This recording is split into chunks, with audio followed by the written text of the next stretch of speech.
ouvert le 1er décembre 2019 et pourtant aujourd'hui au salon du vintage à Clermont-Ferrand, on remonte le temps. Des robes pin-up aux vestes fluo des années 90, toute la deuxième moitié du siècle dernier est rassemblée dans ce salon de passionnés. Alors pourquoi un tel engouement ?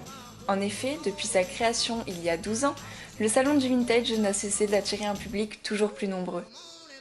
Il était déjà présent dans 11 villes de France et d'Europe, mais c'est la deuxième année qu'il pose ses valises à Clermont-Ferrand. Cette année, plus de 150 exposants sont de retour. Les passionnés se rencontrent et partagent leur amour pour le vintage. C'est ce même amour qui a poussé Laurent Journeau à lancer cet événement. Alors moi j'ai créé le salon du vintage par passion personnelle.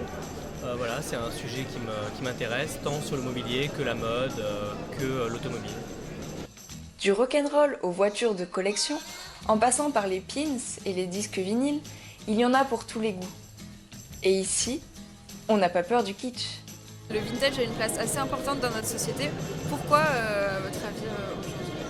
Je pense qu'il y a comme une nostalgie pour beaucoup. Il y a l'esthétique qui plaît beaucoup, je pense, aussi, pour les plus jeunes. Pour les personnes qui ont une originalité, c'est aussi justement avec un look original qui viennent se démarquer en disant nous on cesse d'être dans une société de surconsommation. Plusieurs raisons. D'abord, l'envie d'avoir des pièces uniques, des pièces qui ont une histoire, qui racontent une histoire, et donc qui s'opposent à finalement l'uniformité des modes de consommation actuels et des propositions qu'on peut trouver dans les boutiques. Est-ce que vous êtes né à la mauvaise époque peut-être ?